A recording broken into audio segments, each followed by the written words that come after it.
इस वीडियो में हम आपको बताएंगे मराठा साम्राज्य के उस महान शासक के बारे में जिसके त्याग और बलिदान को आज भी महाराष्ट्र एवं हिंदुस्तान के लोग याद करते हैं। ये वो वीर योद्धा था जिसके बारे में कहा जाता था कि उसने अपने शासन में कोई युद्ध नहीं हारे थे। उसने मराठा साम्राज्य को बचाए रखने के लिए खुशी खुशी अपने प्राण न्यौछावर कर दिए थे। बात हो रही है छत्रपति शिवाजी महाराज के सबसे बड़े पुत्र छत्रपति संभाजी महाराज की। ये मराठा साम्राज्य के दूसरे शासक थे। चलिए आज जानते हैं इनकी वीरता की कहानी। संभाजी महाराज का जन्म 14 मई 1657 में पुणे में हुआ था।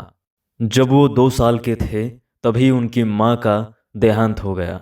उनका पालन पोषण उनकी दादी जीजाबाई ने किया। जब वो बड़े हुए तो शिवाजी महाराज ने उन्हें अच्छी शिक्षा पाने के लिए आमेर के राजा जयसिंह के यहाँ भेज दिया। संभाजी महाराज ने यहाँ घुड़सवारी, तीरंदाजी, 13 भाषाएं, तलवारबाजी की शिक्षा ली।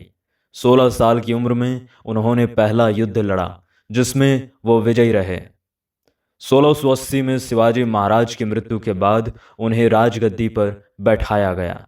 उन्होंने अपने 9 साल के शासनकाल में मुगलों और पुर्तगालियों से जमकर लोहा लिया और कोई भी युद्ध नहीं हारे। छत्रपति संभाजी महाराज के शासनकाल में मुगल मराठाओं के कट्टर दुश्मन थे। उनके खिलाफ छत्रपति संभाजी ने पहली बड़ी लड़ाई मध्य प्रदेश के बुरहानपुर में लड़ी। बुरहानपुर एक महत्वपूर्ण व्यापारिक केंद्र था।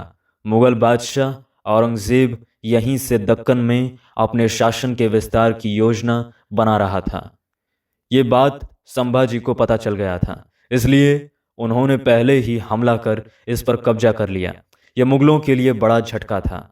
दक्कन में कब्जा करने के उद्देश्य से औरंगजेब ने रमसेज किले पर हमला किया, लेकिन यहाँ भी उसकी सेना को दबे पांव लौटना पड़ा।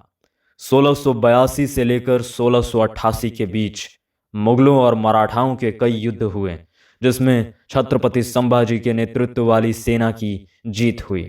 दूसरी तरफ गोवा में पुर्तगालियों की दमनकारी नीतियों से लोग परेशान थे। उनकी मदद छत्रपति संभाजी महाराज ने की। उनकी सेना ने छापामार युद्ध कर पुर्तगालियों को कमज़ोर कर दिया। अब पुर्तगाली भी उनके दुश्मन बन बैठे थे। उन्होंने संभाजी को हराने के लिए मुगलों से हाथ मिला लिया।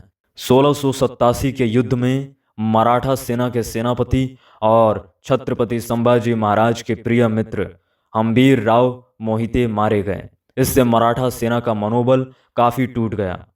छत्रपति संभाजी महाराज भी इस खबर को सुन टूट गए थे। धीरे धीरे बहुत से सैनिकों ने उनका साथ छोड़ दिया। इधर कुछ रिश्तेदारों ने भी उन्हें धोखा दिया। इसके बाद 1689 में मुगल सेना ने छत्रपति संभाजी महाराज को बंदी बना लिया। उन्हें औरंगजेब के दरबार में पेश किया गया।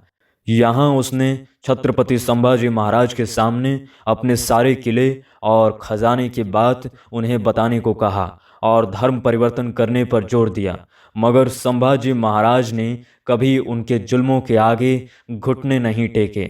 वो उनकी कैद में ही शहीद हो गए।